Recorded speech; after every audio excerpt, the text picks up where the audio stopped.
अस्सलाम वालेकुम। आज हम डिस्कस कर रहे हैं टार्क, या इसको हम कह सकते हैं कि मोमेंट ऑफ फोर्स।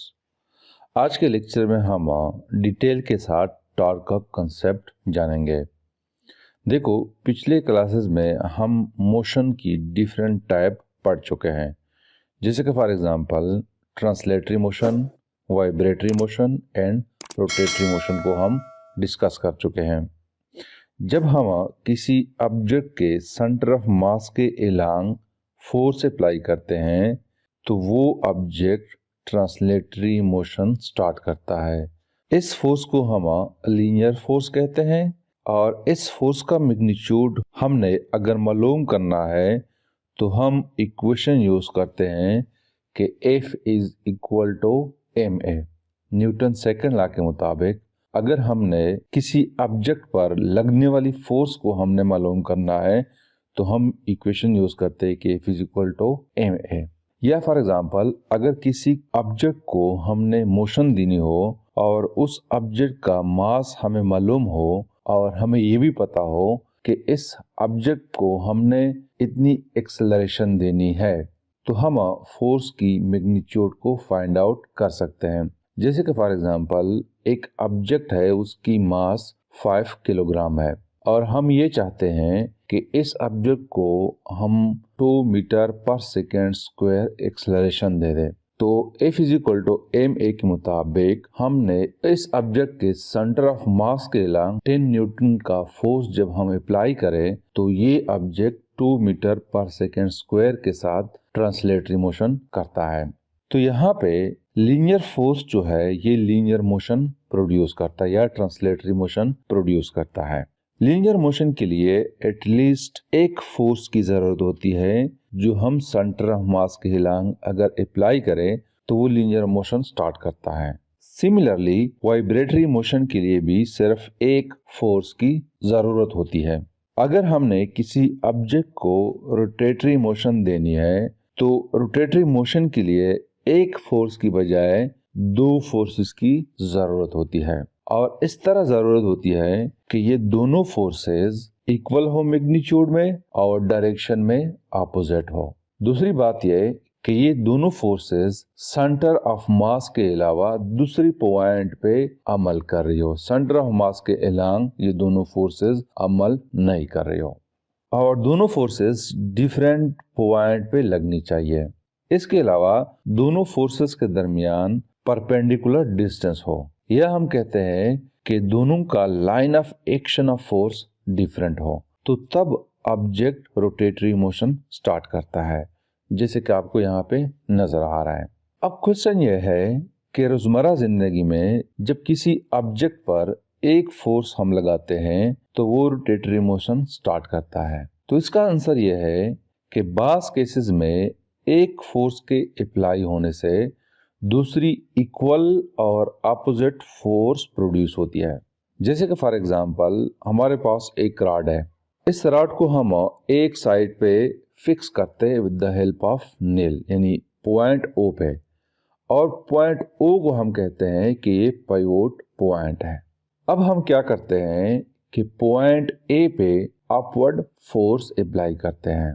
जब हम अपवर्ड फोर्स अप्लाई करते हैं तो इस रॉड के जितने भी पार्टिकल्स है वो अपवर्ड मोशन स्टार्ट करते हैं सिवाय पॉइंट O के। पॉइंट O पे अपोजिट फोर्स यानी रिएक्शन फोर्स प्रोड्यूस होता है, तब जाके ये रॉड जो है एंटी क्लॉकवाइज रोटेट करता है। अगर यहाँ पे फ्रिक्शन फोर्स ना हो और पाइवोट पॉइंट भी ना हो और हम उस पे फोर्स अप्लाई करें तो ये रोटेटरी मोशन के बजाय ये ट्रांसलेटरी मोशन करेगा। तो लिहाजा रोटेटरी मोशन में 2 फोर्सेस होते हैं, लेकिन एक फोर्स हम अप्लाई करते हैं, दूसरा फोर्स प्रोड्यूस होता है। बास केसेस में जैसे कि यहाँ पे है, यह हम अगर दरवाजे को ओपन करना चाहते हैं तो एक फोर्स हम हैंडल पे लगाते हैं, दूसरा फोर्स अपोजिट फोर्स इस दरवाजे का जो हिंग्स है वहां पे प्रोड्यूस हो जाता है। तो बास केसेस में दूसरा फोर्स जो है वो प्रोड्यूस हो जाता है, वो इक्वल होता है मैग्नीट्यूड में बट डायरेक्शन में अपोजिट होता है। यहाँ पे इस केस में अप्लाइड फोर्स को हम एंगुलर फोर्स कहते हैं और ये फोर्स किसी ऑब्जेक्ट में टर्निंग इफेक्ट चूंकि प्रोड्यूस करता है, जिसको हम टार्क कहते हैं। यानी ऐसी फोर्स जब हम किसी ऑब्जेक्ट पे लगाए और उसकी वजह से टर्निंग इफेक्ट प्रोड्यूस हो जाए तो उसको हम टार्क कहते हैं। तो टार्क को हम यूं डिफाइन करते हैं कि the turning effect of a force produced in a body about an axis is called torque. ये इसको हम यूं भी डिफाइन करते हैं कि turning effect produced in a body about a fixed point due to applied force is called torque, या इसको हम moment of force कहते हैं। देखो यहाँ पे एक लफ्ज यूज हुआ है फिक्स पॉइंट और एक्सिस, या हम कहते हैं एक्सिस ऑफ रोटेशन। जिस पॉइंट पे कोई ऑब्जेक्ट रोटेशन कर रहा है उसको हम एक्सिस ऑफ रोटेशन कहते हैं। जैसे कि ये आपको नजर आ रहा है, ये एक ऑब्जेक्ट है, ये एंटी क्लॉकवाइज रोटेट करता है। तो यहाँ पे जो लाइन आपको नजर आ रही है ये एक्सिस है। रॉड की सूरत में जो पाइवोट पॉइंट है ये उसकी फिक्स पॉइंट है, और दूसरी एग्जांपल में जो ऑब्जेक्ट रोटेट कर रहा है, जो लाइन आपको नजर आ रही है, ये एक्सिस ऑफ रोटेशन है। अब दूसरी बात यह है कि हम टार्क को कैसे कैलकुलेट करेंगे। तो जिस तरह लीनियर मोशन की केस में हम इक्वेशन F = ma के जरिए लीनियर फोर्स हम मालूम करते हैं, इसी तरह टार्क को मालूम करने के लिए एक इक्वेशन होनी चाहिए। इसके लिए मैं एक एग्जांपल लेता हूं कि लेट सपोज हमारे पास एक नट है और इस नट का एक्सिस ऑफ रोटेशन ये वर्टिकल लाइन है। इसको हम ओपन करते हैं with the help of A spinner. तो हम क्या करते हैं कि इस स्पिनर पर 100 न्यूटन का फोर्स अप्लाई करते हैं। 100 न्यूटन की फोर्स से हम इस नट को रोटेट नहीं कर सकते, इसको हम ओपन नहीं कर सकते। जस्ट मैं एग्जांपल ले रहा हूं कि इसको हम ओपन करना चाहते हैं। तो हम क्या करते हैं कि इस स्पिनर का लेंथ जो है वो बढ़ा देते हैं। प्रैक्टिकल लाइफ में हम क्या करते हैं कि इस किस्म के स्पिनर के साथ हम एक पाइप लगाते हैं और इस पाइप के एंड पे हम फोर्स अप्लाई करते हैं, वही 100 न्यूटन का फोर्स अप्लाई करते हैं। तो इस केस में फोर्स अप्लाई करने के बाद ये नट ओपन हो जाता है। दूसरा हम इस तरह भी कर सकते हैं कि बजाय इसके कि हम इस स्पिनर की लेंथ बढ़ाए, हम फोर्स ज्यादा अप्लाई करते हैं, 200 का फोर्स अप्लाई करते हैं, तब जाके ये नट ओपन हो जाता है। तो इसका मतलब यह है कि टार्क जो है वो डिपेंड कर रहा है डिस्टेंस, यानी एक्सिस ऑफ रोटेशन से लेकर जिस पॉइंट पे हम फोर्स अप्लाई करते हैं, इन दो पॉइंट्स के दरमियान डिस्टेंस पे डिपेंड करता है। इस डिस्टेंस को हम कहते हैं मोमेंट आर्म। तो मोमेंट आर्म पे डिपेंड करता है और दूसरा मैग्नीट्यूड ऑफ फोर्स पे डिपेंड करता है। इसके अलावा फोर्स की डायरेक्शन पे भी डिपेंड करता है कि अगर हम परपेंडिकुलर फोर्स अप्लाई कर रहे हैं तो फोर्स की मैग्नीट्यूड ज्यादा होती है। तो टार्क के लिए हम इक्वेशन यूज करते हैं, इसको हम रिप्रेजेंट करते हैं टाउ से। तो ये चूंकि एक वेक्टर क्वांटिटी है, इसको हम लिखते हैं कि it is equal to moment arm. Moment arm भी एक वेक्टर क्वांटिटी है और साथ में फोर्स भी एक वेक्टर क्वांटिटी है।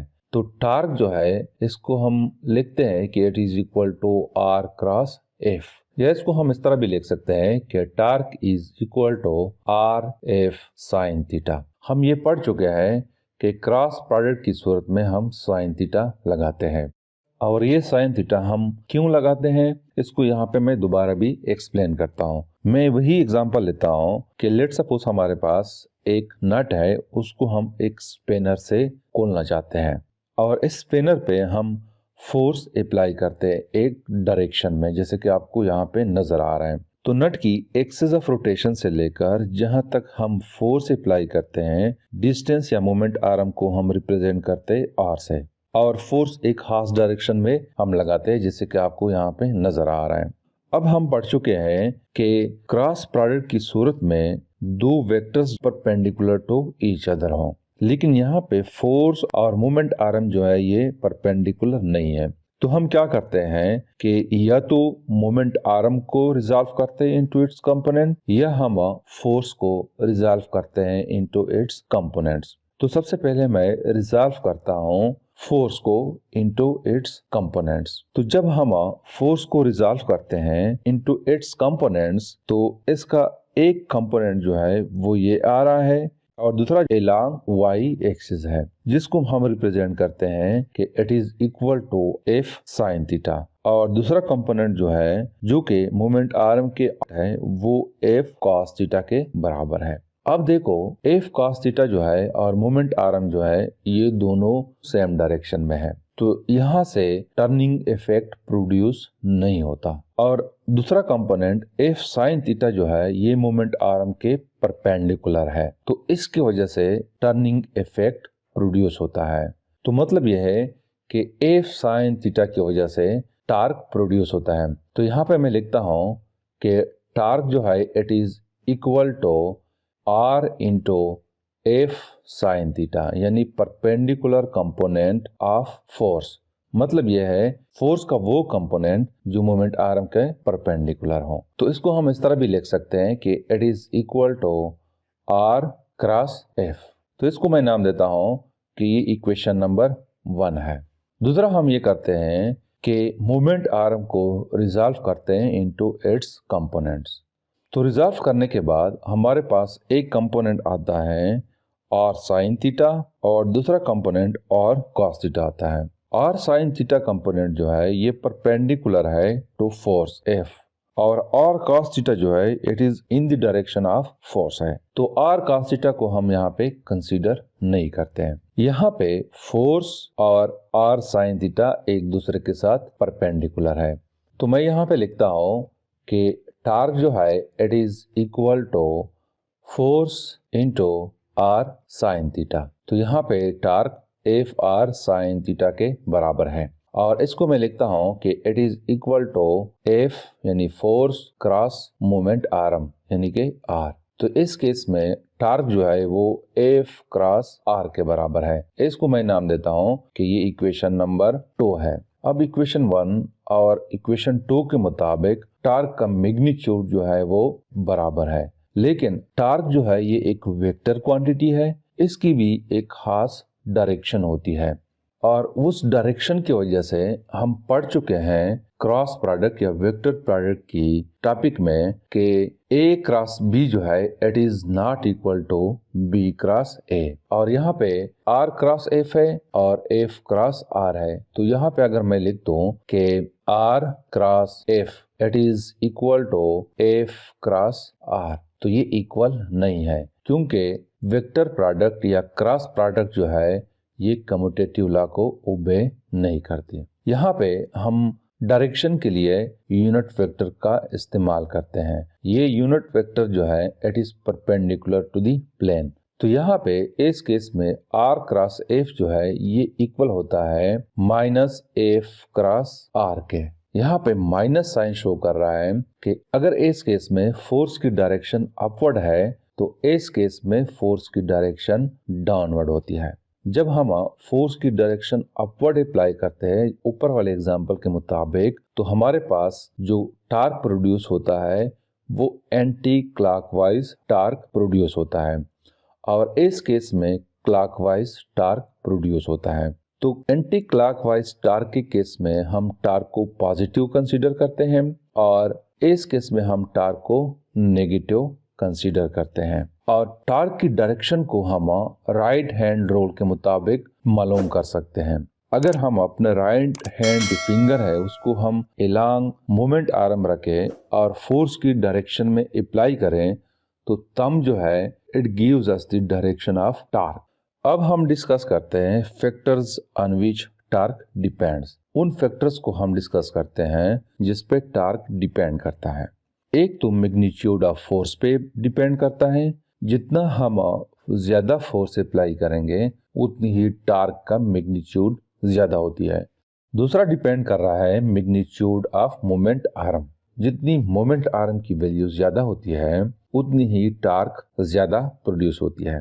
इसी वजह से आपने देखा होगा कि हमारे घरों में जो डोर्स है यानी दरवाजे है वहां पे जो हैंडल लगा होता है वो हैंग से दूर लगा होता है, ताकि कम फोर्स हम अप्लाई करें और आसानी के साथ टर्निंग इफेक्ट प्रोड्यूस हो, यानी कि हम आसानी के साथ दरवाजे को ओपन कर सकें।